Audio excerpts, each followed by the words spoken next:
fall of the Berlin Wall in 1989 and the rapid collapse of communist regimes throughout Eastern Europe and the former Soviet Union surprised most Western scholars and Soviet experts. For some, however, it confirmed what they had suspected all along, that communism was a vision of society ultimately doomed to failure. One thinker in particular had spent a lifetime trying to show why communism couldn't work and why trying to force it to work would prove disastrous. Before he was finally vindicated, Friedrich August von Hayek was dismissed, ridiculed, and ignored. Yet, in the end, even defenders of socialism came to concede that he was right. To a remarkable degree, Hayek's personal and professional fortunes and the intellectual battles in which he found himself are also the story of the 20th century. In his 25 books and hundreds of articles, Hayek articulated an elaborate and inspiring vision of the free society. His insights continue to shape how we think about the social and economic problems of our time. Liberty Fund proudly presents A Profile in Liberty, the life and thought of Friedrich August von Hayek.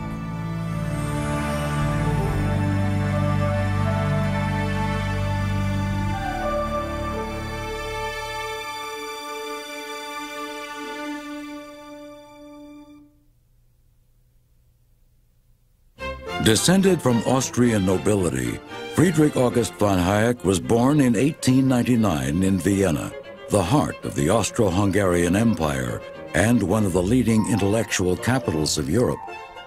Hayek's parents were deeply enmeshed in that world. His father was a doctor and an eminent botanist. His maternal grandfather had served as president of Austria's Statistical Commission. Hayek's two brothers would both become professors and physical scientists, Hans in anatomy and Erich in chemistry. His cousin Ludwig Wittgenstein would become famous as a philosopher. Hayek's first intellectual interest was in the sciences, especially botany. As a child, he helped his father categorize alpine plants. In addition to scientific pursuits, he took up photography and the theater, and physical interests such as skiing, sailing, and mountain climbing. In his teens, Hayek turned to the study of human learning and behavior, and for a time he considered becoming a psychiatrist. In June 1914, a single occurrence set in motion a series of events that would recast the world and the life of young Hayek. Archduke Ferdinand of Austro-Hungary was assassinated, setting the stage for the war to end all wars.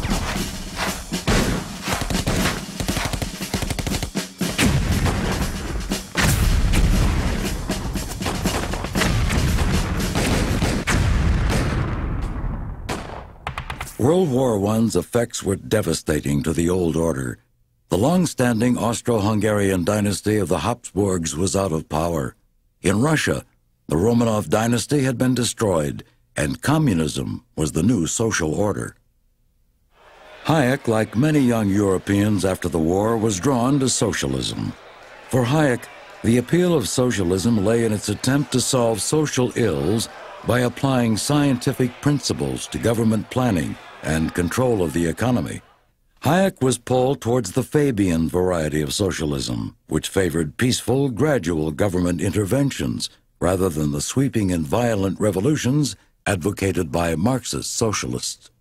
I never got captured by Marxist socialism, on the contrary.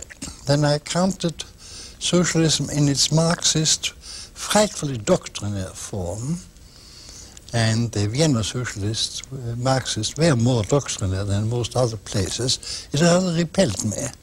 Hayek entered the University of Vienna, a major center of intellectual activity. The war had created poor material conditions, but the school was still a vibrant and exciting place.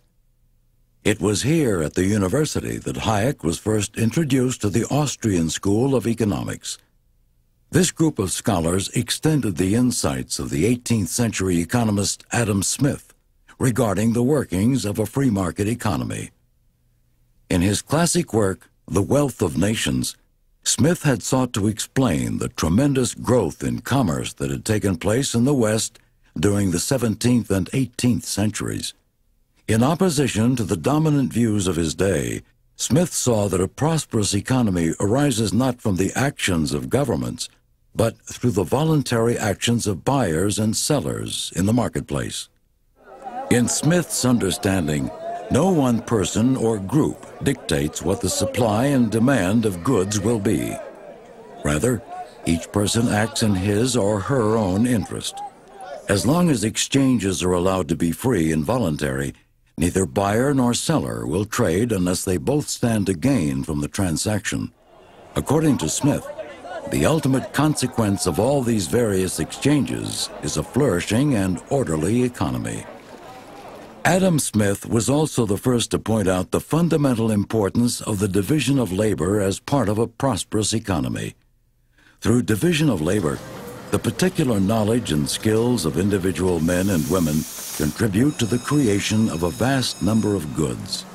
This insight continues to be of central importance to our understanding of a well-ordered society. Smith's insights were extended by the Austrian school economists, beginning with the publication of Karl Menger's path-breaking book, Principles of Economics. The central point of Menger's work, which was published in 1871, was that the value of any given product is determined not by the amount of labor that went into making it, or by the costs of production, but by the individual desires of the buyer and of the seller. Each consumer determines how much of his property he is willing to give in exchange for someone else's product or service. Likewise, each producer determines how much he or she will accept for their product or service. Trade will only take place if it benefits both parties in an exchange. And only those individuals involved in the exchange have complete knowledge of the benefits they seek and what they are willing to give in exchange. This emphasis on the individual and subjective nature of economic information, which was begun by Menger and continued by the Austrian school economists, would prove to be the bedrock of Hayek's own work. The Austrian school convinced Hayek that there can be order, such as the order that exists in markets, without a centralized designer. This idea opened the door to his own insights regarding spontaneous order, the division of knowledge, and the role of prices in conveying vital information, and the rule of law. These ideas would set him on a collision course with the dominant political trends of the 20th century.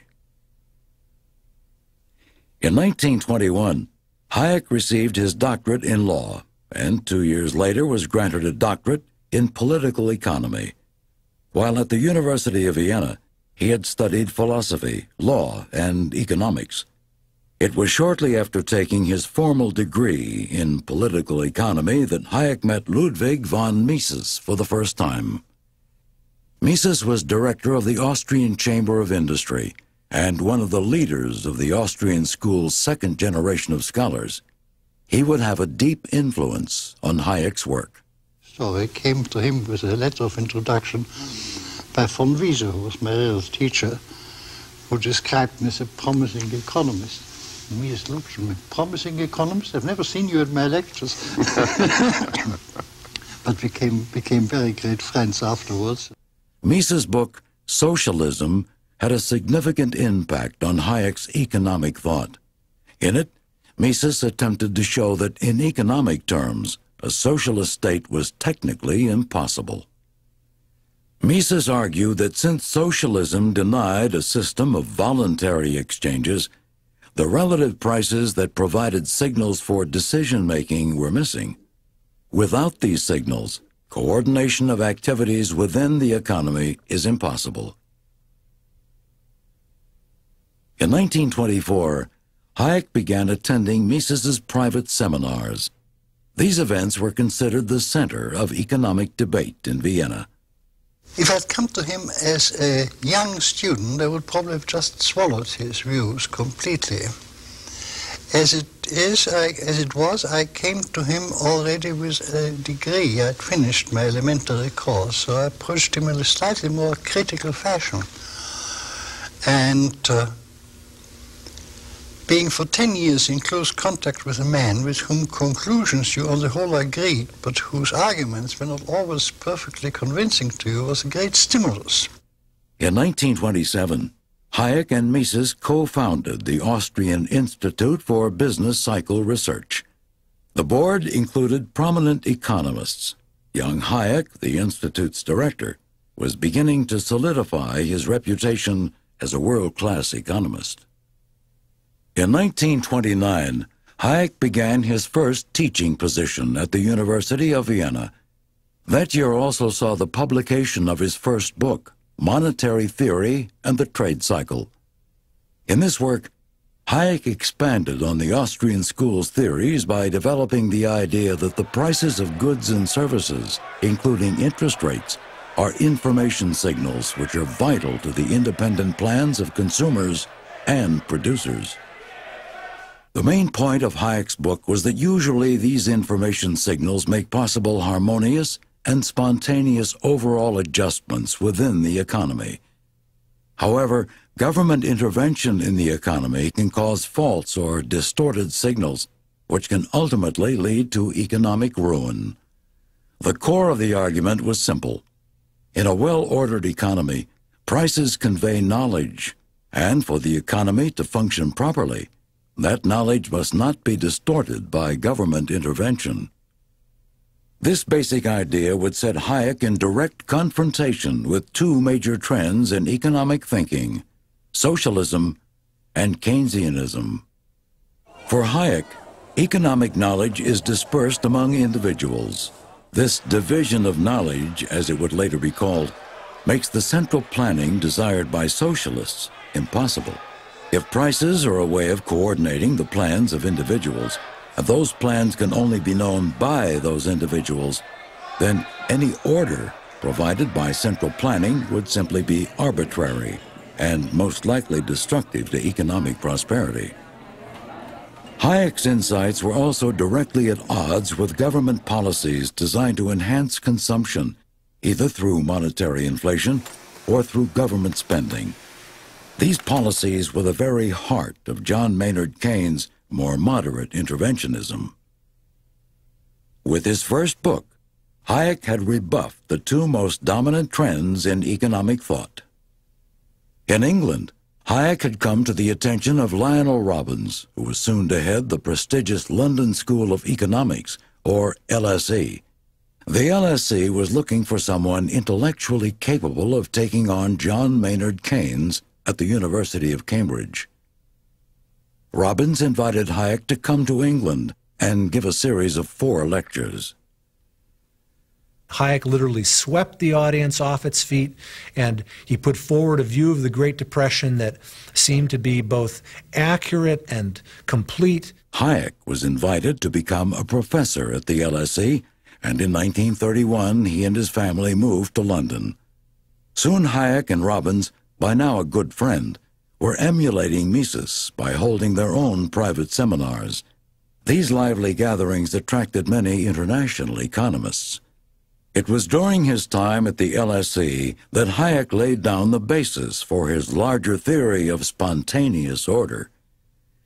Working out the implications of his idea that prices are information signals, he began to extend this insight to the workings of society in general.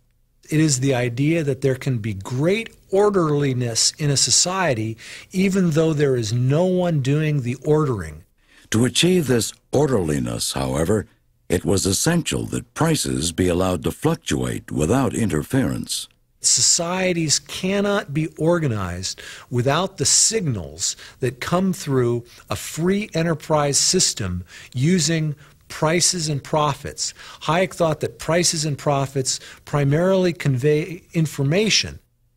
Hayek's theory of information or knowledge was groundbreaking.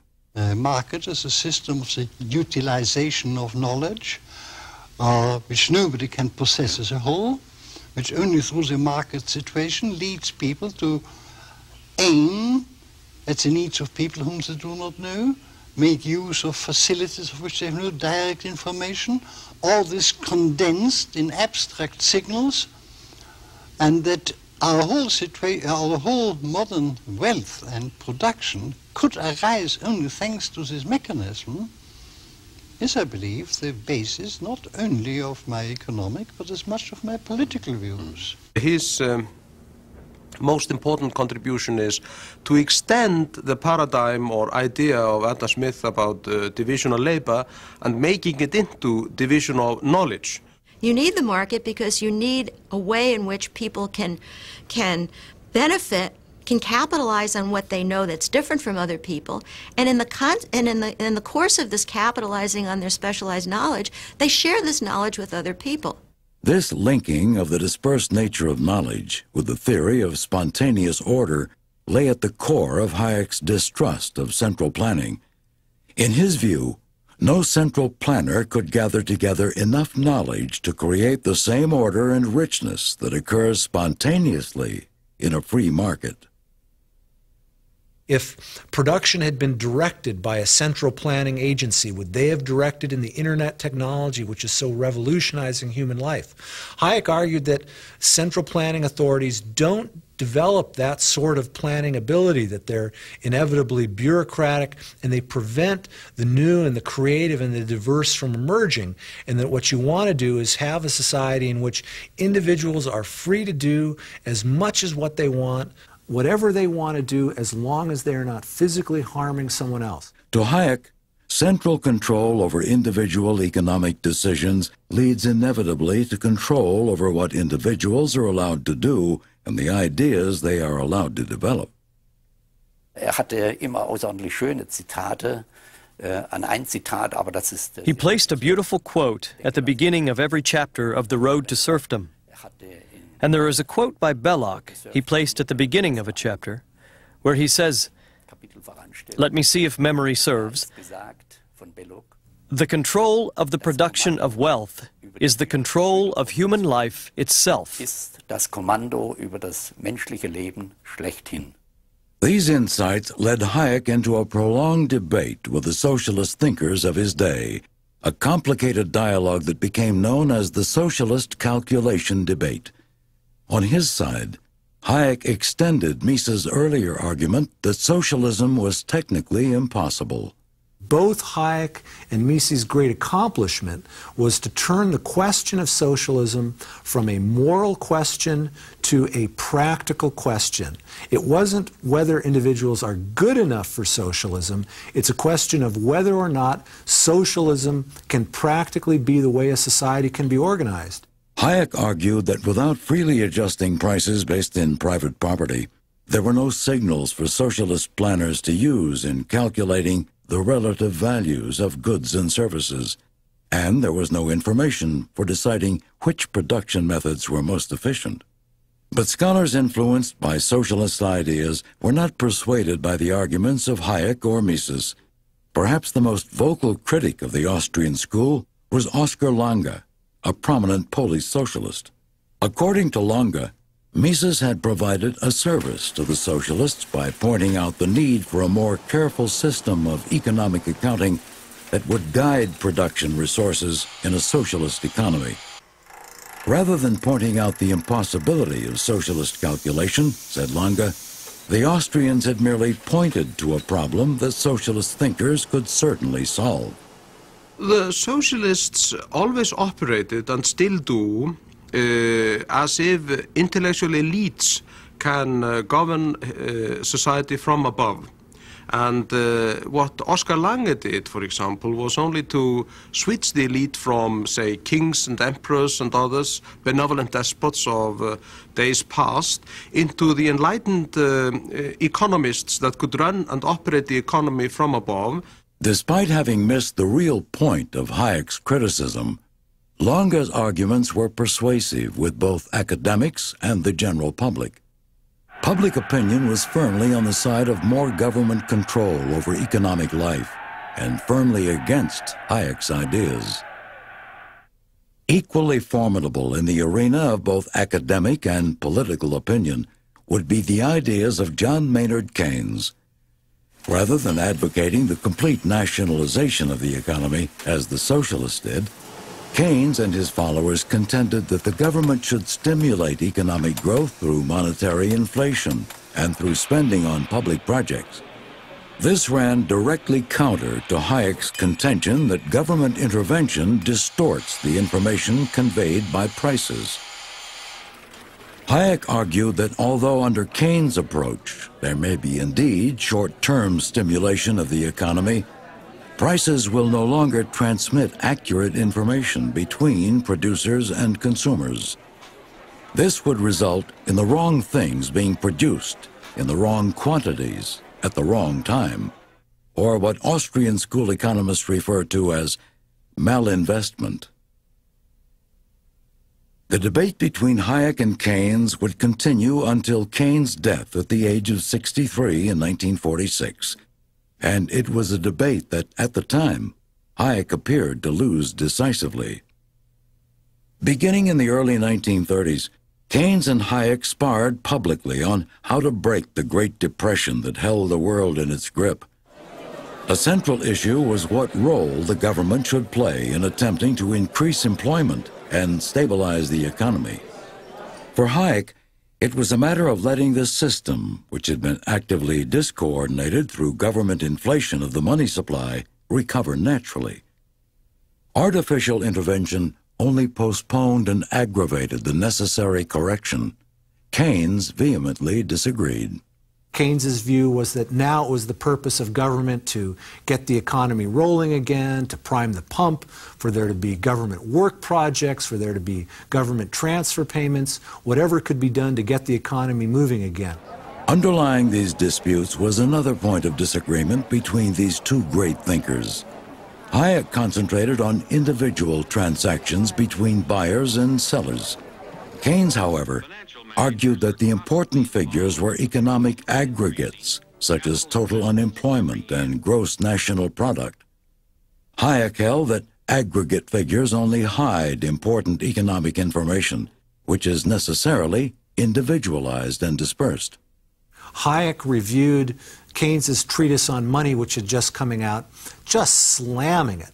And then Keynes responded with a review of Hayek's own book, Prices and Production, which Keynes thoroughly demolished. In the Keynes debate, as in the socialist calculation debate, Hayek pressed the notion that government economic planning was inherently doomed by the knowledge problem. No bureaucrat or central planner could ever possess enough knowledge of individual needs to design an efficiently functioning and prospering economy. For Hayek, the myriad calculations government planners would require in order to address a situation made complete and current knowledge unachievable. In addition, and perhaps more important, the kinds of information necessary for successful planning are impossible to centralize. This information consists of non-scientific, personal, particular knowledge, or what Hayek called knowledge of time and place. His alternative was the spontaneous order of a free market, which efficiently and accurately made these calculations every day. What happens in a modern society is the absolutely unpredictable result of millions of individual decisions going on all the time. I think that's a very interesting idea, and it's powerful because it's so counterintuitive. The Hayek-Keynes debate took a decisive turn in 1936 with the publication of Keynes' famous book, The General Theory of Employment, Interest, and Money. This work, one of the most influential books on economic policy in the 20th century, defined Keynes' attack on classical liberal economics. But despite its significance, Hayek did not mount a public counterattack. He thought that Keynes' latest theory would not succeed, and he knew of Keynes' habit of frequently changing his mind. Hayek would later admit that his failure to publicly respond to the general theory was a serious miscalculation. He would not get another opportunity to publicly debate Keynes on these issues. The greatest boost to Keynes' theories came in America, where voters turned out the staid Hoover for the dynamic Roosevelt. Roosevelt initially gave Keynes' ideas half-hearted support, still hoping to balance America's budget. But with the economic situation worsening, FDR embraced Keynes' ideas and dramatically expanded the role of government in American life. The late 1930s and early 1940s were difficult times for Hayek. In addition to losing the popular verdict on his ideas, Hayek watched as the clouds of major conflict gathered across Europe. One of the most horrific social forces of the century was about to plunge the world into its second global war. Hayek was especially frustrated by what he saw as his colleagues' misperception of what was unfolding.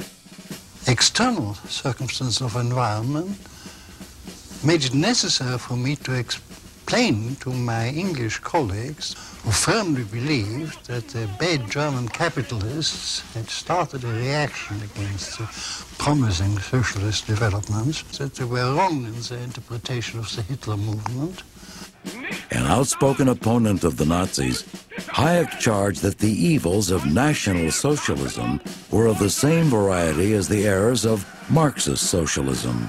They resulted from the negation of liberty and the dehumanization of those who did not fit the bureaucrats' preconceived idea of what society should look like. Fascism was not, as the Marxists and leftists tried to assert, the result of capitalism. It was its very antithesis. Hayek's deep concern about the events of his time were leading him to apply his ideas to a broader social context. World War II had the effect of changing Hayek's focus of interest. And whereas during the 1930s he had been primarily a technical economist, participating in the technical economic debates of the day, from the 1940s onward in his career, and he lived until 1992, so that's a half century, he basically moved into the area of social philosophy. And I think that it's here that his greatest contributions were. In 1944, Hayek was made a Fellow of the British Academy. That same year, a pivotal event would again propel Hayek onto the international stage, the publication in England of his most famous book, The Road to Serfdom. This was a hugely popular broadside in which Hayek made the claim that even mild government intervention could ultimately lead to a totalitarian state. Hayek had grave concerns about communism and Russia's role in the world, but he was also targeting socialism closer to home. There was quite a bit of central planning at that time. In fact, that's what the Labour government came in immediately after the end of the European war against Hitler, and that's what they wanted to do. They wanted to introduce a form of socialism. Hayek's thesis in The Road to Serfdom was simple enough. Even piecemeal planning leads to unintended consequences that require even more planning and eventually can lead to attempts at central planning and totalitarianism. Government errors would be compounded when the same planners who made them then tried to set them right, leading to even more government intervention. Ultimately, the people in a society would be made to fit the bureaucrats' plan, rather than the other way around. If a government goes wrong and enforces the mistake it has made, there's no automatic correction of any kind. He made it crystal clear to anybody who was willing to open up their minds that you couldn't possibly gather enough information in a central bureau to direct a vastly complex economic system. You can barely do it for a simple village economy, but at least there wouldn't be egregious errors. Even well-intentioned states would eventually claim the power to make any decision necessary for the state's well-being. And since morality would at some point be sacrificed to state effectiveness, those who found it easy to make such trade-offs would ultimately rise to the top. This further endangered liberty. I think people in the West don't understand this point well, because they thought they have already got the worst politicians in the world. But if they live under China, they will really know how, or inform Soviet children, how the real worst get on the top. Reaction to the road to serfdom was swift on both sides of the fence. One lecturer told an American audience that Hayek's statement about state intervention leading inevitably to totalitarianism was so obviously untrue that Hayek could not really have meant it. Many others expressed a different view. One Washington Post writer has since suggested that the book was the first shot in the intellectual battle that would turn the tide in favor of conservatism, and many believe it had the ultimate effect Hayek hoped to accomplish. The road to serfdom was not a prediction, it was a warning. It was a warning that if we embarked on a certain road, there would be unintended consequences. The Road to Serfdom has been published in more than 15 languages and has been in active print somewhere in the world since 1944. Although banned behind the Iron Curtain, numerous typewritten copies were in constant circulation. In countries where liberty is not the norm, Hayek's warnings were especially poignant. Both Hayek and his critics have never living under a serfdom, a totalitarian regime, but Hayek has a much better understanding of this kind of society that he never lived under. The book's popularity proved both a blessing and a curse. It did get Hayek's message out, as large numbers of The Road to Serfdom were sold during a frenzied book tour in America. Hayek became genuinely famous in both the United States and Great Britain as a result of The Road to Serfdom, and he became known as the most prominent classical liberal or libertarian-oriented intellectual or scholar in the world. But the enormous popular appeal of The Road to Serfdom masked a widely held academic disdain for its author. He had dared to disagree with the prevailing confidence of academics in socialism. And I think that was one of his outstanding characteristics, was that he was willing to take unpopular views and persevere with them, even when he would be ridiculed and criticized by his colleagues and peers for doing so. I think it's probably one of the best examples of well-reasoned argumentation I've seen in the 20th century, but it was considered unscientific polemic. He'd had such a rough handling. I mean, he was not widely welcomed. I would ask academics to meet him, and some would do so, but some academics would say, I don't want to be that man. Hayek had known that he would suffer as the result of writing the book. It came in America just at the end of the great enthusiasm for the New Deal. And it was treated, even by the academic community, very largely as a malicious effort by a reactionary to destroy high ideals. With the result that my reputation was down to bottom, even among the academics. Labor was elected overwhelmingly in the general elections of 1945 and proceeded to move in exactly the opposite direction to that which Hayek had recommended. Many industries were nationalized, a vast welfare state was established. On the world stage, free market ideas were rapidly losing ground to Keynesian theories.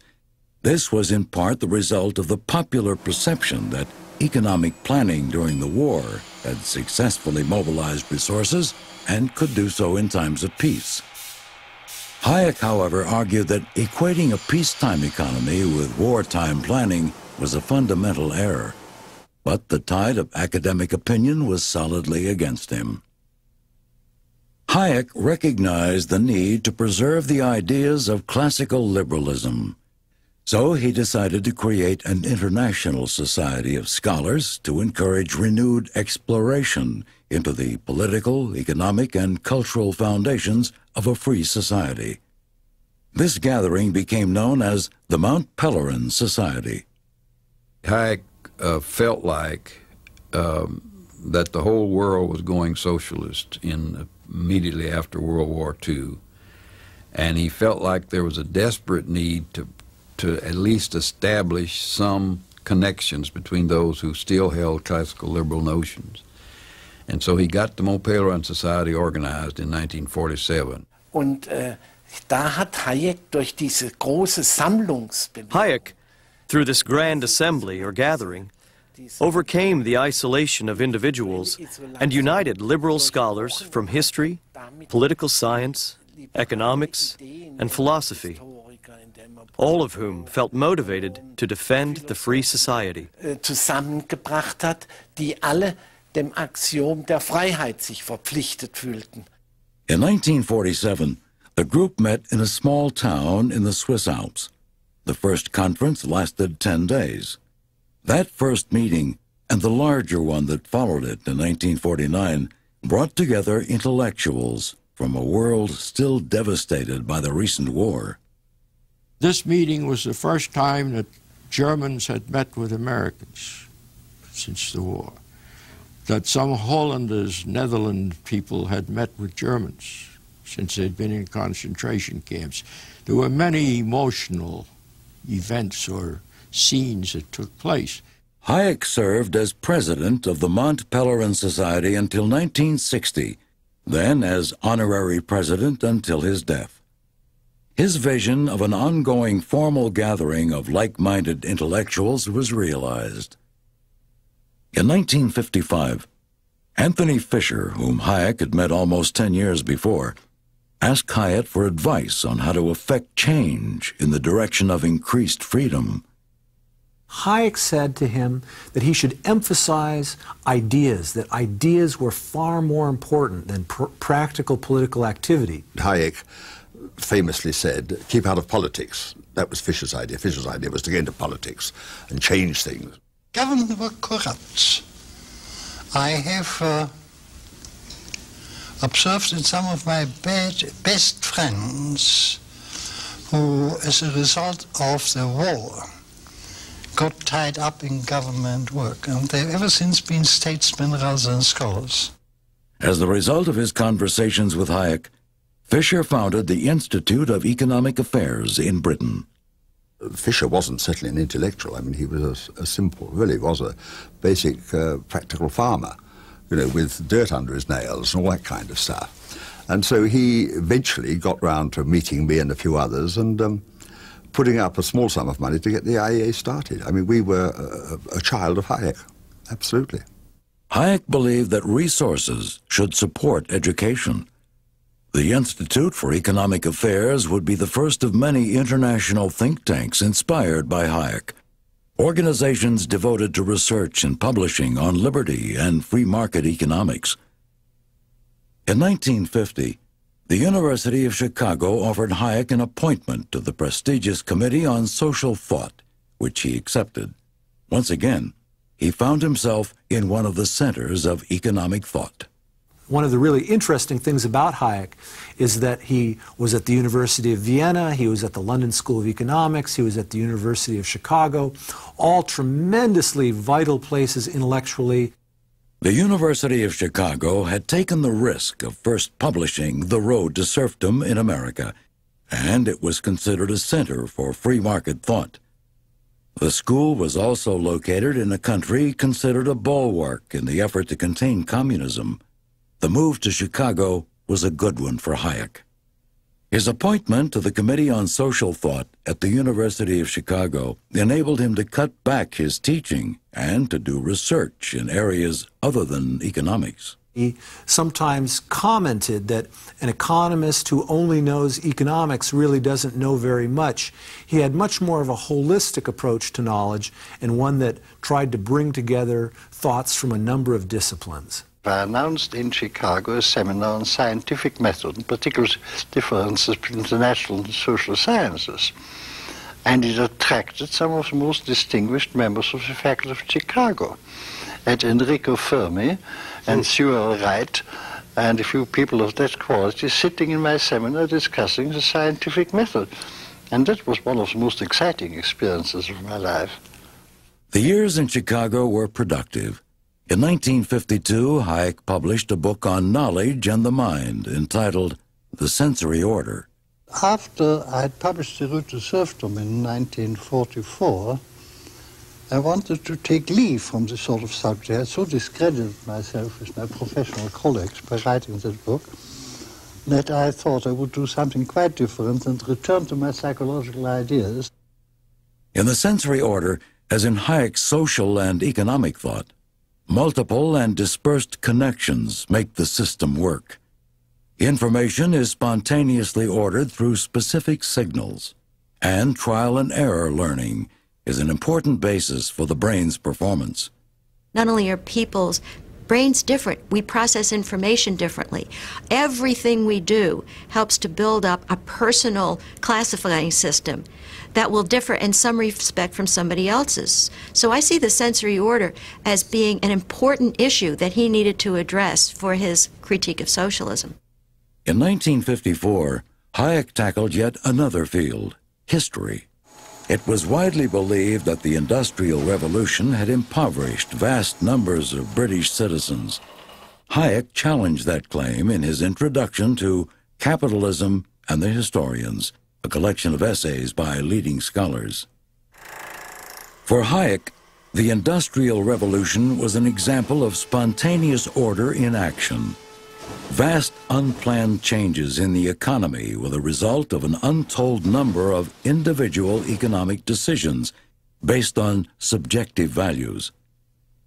Hayek believed that an impartial evaluation of the evidence would show that living standards actually improved with industrialization, contrary to the sentimental views of historians who romanticized the pre-industrial age of agriculture. Hayek was now ready for his most ambitious work to date. In 1955, he visited Cairo, where he lectured on the rule of law. These lectures formed the basis for what some consider his best work, the Constitution of Liberty, published in 1960. I would think the book, The Constitution of Liberty, is the modern compendium of liberal ideas.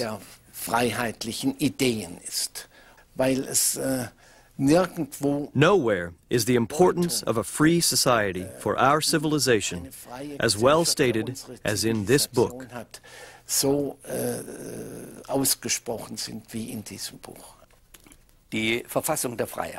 The Constitution of Liberty is surely the most important work that was written in this and the past century, and one can likely say the most important work since John Stuart Mill. The Constitution of Liberty recasts the long-standing ideas of classical liberalism in modern terms.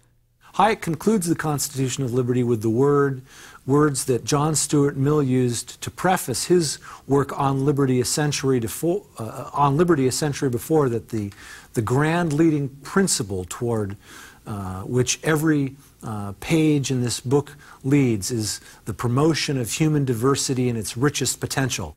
According to Hayek, the role of the state is to ensure freedom and human progress through the rule of law. In making this claim, he was careful to define what law is not. We call now law a great many things which are not law in my sense. It is not the will of the rulers which is governing the society, but the metaphysical doctrines behind the law, which is regulating our daily lives. We can't make law. We can only discover laws. For Hayek, law, properly understood, is based on precedent, a system of trial and error in which the most effective social principles are passed down from one generation to the next. He saw some of the great traditions of the Anglo-American system to have evolved over generations in terms of principles such as fair play, justice, private property, contract. Many of society's most important laws or rules are not the products of conscious design, according to Hayek. A sort of cultural evolution passes along the most effective rules, to be refined over time through custom, tradition, and experience. His theory of spontaneous orders is of extreme importance. language is a spontaneous order. Nobody invented language. No authority ever set the rules for speaking or writing. Hayek tells us that law is like that. We are living all the time thanks to a system of rules of conduct which we have not invented, which we have not designed, which we largely do not understand. People have tried out over the time different strategies to solve problems, and they were able to learn which kind of generalized strategies work better than others. And these experiences they have condensed in rules. These rules, of course, are interpreted by our parents, our authorities. They're interpreted by those with whom we interact, so they do change gradually, but nevertheless, these rules are not of our own making. It's law that creates freedom by creating a rational framework within which individuals can lead their life. So I think that Hayek's underlying idea in political philosophy is that liberty is the supremacy of law. Hayek's understanding of the rule of law involved two critical points. The first was that society's rules must be general. They must not become specific centralized commands.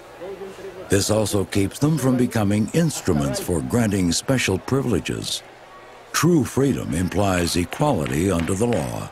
An open society in which I can deal with any person I encounter presupposes that certain basic rules are enforced on everybody within their territory. Hayek was concerned about how democratic governments fail to safeguard this principle by confusing law with legislation. Legislation, in a strict sense, ought to be confined to general rules, while what we now call legislation are largely orders, commands issued to particular groups, granting privileges to some and imposing special duties on others. Hayek's second point about the rule of law was that laws should tell individuals only what they could not do in order to prevent harm to others. Laws should not tell individuals what they must do. These rules, and this is the characteristic of general rules, they tell people what strategies they are not allowed to employ in their efforts to improve their own situation.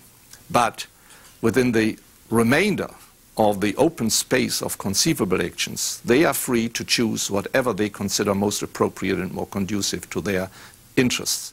Hayek did grant that government might need to guarantee a minimum set of specific protections in areas such as health care, the environment, and disaster relief. But he argued these should be privatized whenever possible. The Constitution of Liberty has taken its place among the great works of classical liberal theory. Such an immense scholarship I have never before discovered. That is absolutely surpassing.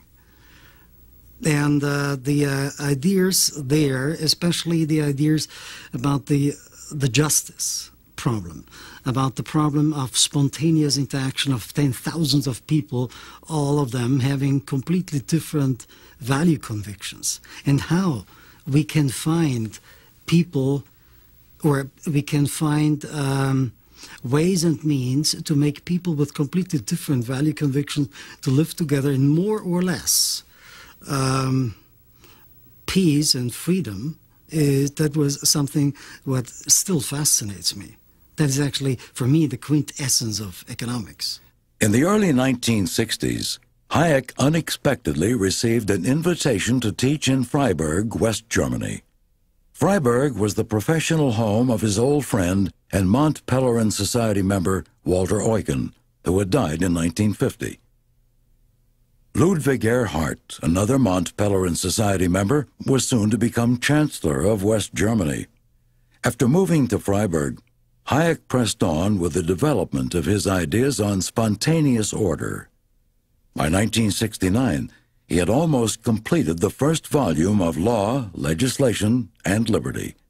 This work, which he planned to publish in 3 volumes, was to expand on the concerns he had addressed in the Constitution of Liberty. In the Constitution of Liberty, I was still mainly attempting to restate for our time what I regarded as traditional principles. I wanted to explain what 19th century liberalism had really intended to do. It was only at the time when I practically finished the book that I discovered that 19th century liberalism had no answers to certain questions.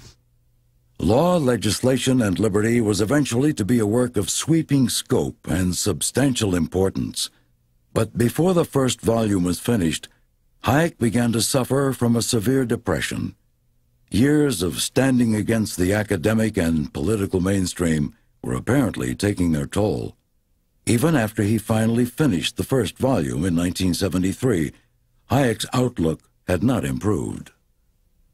Hayek was feeling so low that he was literally unable to get up from his bed, and when he talked to Arthur Selden, he told him that at that time he felt that his entire life's work had been a waste. Then in 1974, very unexpectedly, Hayek was awarded the Nobel Prize in Economics. Ironically, his co-recipient was Gunnar Myrdal, a socialist thinker from Sweden. The Nobel Prize led to a swift reversal in Hayek's reputation. As one writer noted, he quickly went from goofball to guru. It also seemed to spark a burst of energy within Hayek, resulting in renewed health and a dramatically increased intellectual output. He'd say, no, it wasn't the Nobel Prize, but the Nobel Prize was a tremendous shot in the arm. In 1976, Hayek completed Volume 2 of Law, Legislation, and Liberty. When news of its completion was delivered to a meeting of the Mont Pelerin Society, cheering erupted. 3 years later, in 1979, the last of the 3 volumes was published. I thought very highly of Road to Serfdom. I knew how important it had been historically. But Law, Legislation, and Liberty was a revelation. Hayek used 1 volume each for what he termed 3 fundamental insights on the preservation of a society of free individuals. The first of Hayek's 3 insights was order without commands. This was a further clarification of his concept of spontaneous order. Hayek persisted in combating the misperception that order is equivalent to a single overarching vision or plan. He argued that order occurs spontaneously in society because all of the plans of individuals are coordinated through various mechanisms that transmit information such as market prices, customary practices, values, language, and tradition. It is very exciting to transpose what one thinks of as a vast network of operations of people exchanging money and goods, suddenly to discover that this really has a totally different aspect altogether. And I think that's a brilliant illumination. Hayek's second insight addressed the concept of social justice. For Hayek, the term social justice was without any clear meaning and could be used simply to dress up the political bias of the user. As a standard by which to judge the economy, it was at best useless and at worst harmful, since it obscured the real nature of both justice and social order. Any deliberate attempt to correct the distribution according to supposed principles of social justice are ultimately irreconcilable with a free society. Hayek believed in what he considered true justice, which sprang from the genuine equality of individuals under the rule of law. Distributive equality was another matter. True justice is impartial and impersonal. Differing conditions among individuals and groups which are not the result of interference do not imply a lack of social justice. It's not facts which are fair, it's human action which is fair or just. And to apply the concept of justice, which is an attribute of human action, to a state of affairs which has not been deliberately brought about by anybody, is just nonsense. The third of Hayek's trilogy of insights was that democracy did not necessarily equate to liberty. Confusing democracy with liberalism was, for him, a tragic illusion. Far more important was a constitutional order that would limit the power of government to interfere with the spontaneous order of society. To the degree that democracy holds government officials accountable for their actions, it is an essential part of a functioning political order. By itself, however, democracy is not a sufficient protection for freedom. That, of course, is no longer the will of the majority, or the opinion of the majority, I prefer to say, which determines what the government does, but the government is forced to satisfy all kinds of special interests in order to build up a majority. It's in the process. There's not a majority which agrees, but the problem of building up a majority by satisfying particular groups. In the late 1970s, the world was entering a new era, and Hayek's ideas were beginning to have an influence.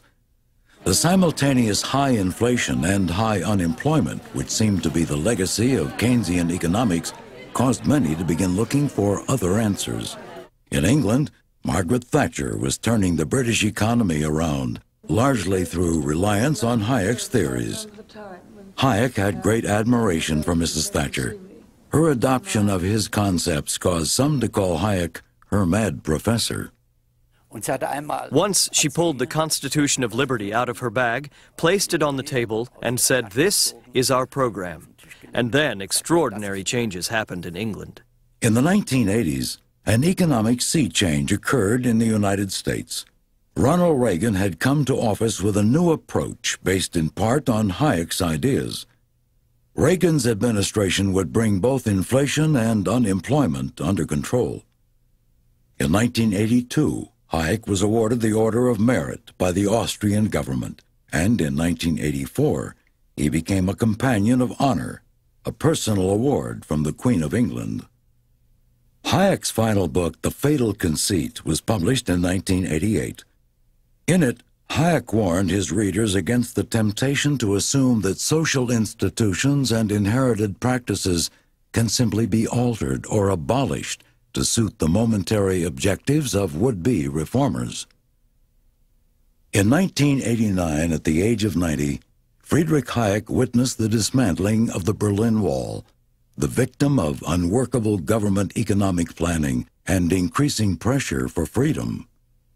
This was the first step on the road away from serfdom and the ultimate affirmation of Hayek's ideas about the nature of order in human society.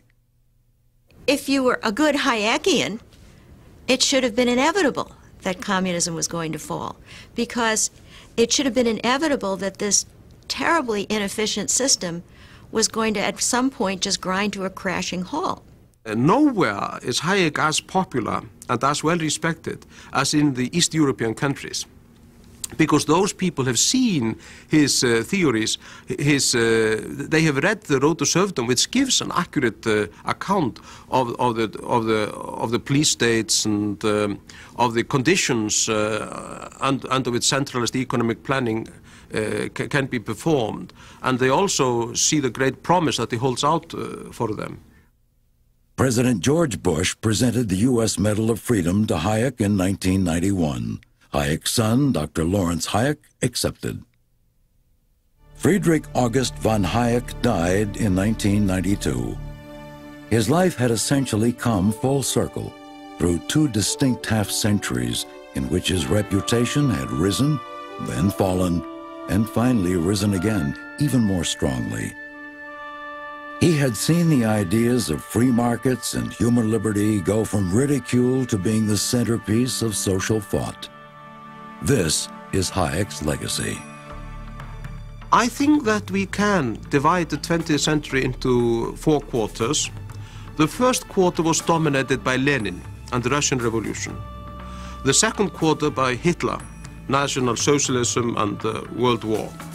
The third quarter was dominated by Keynesian thinking. It was really the quarter of Keynes. But the fourth quarter of the 20th century was characterized and dominated in some ways by Hayek. I think that Hayek will be perceived in retrospect as the greatest political philosopher of the 20th century. Hayek I regard as a man for all times.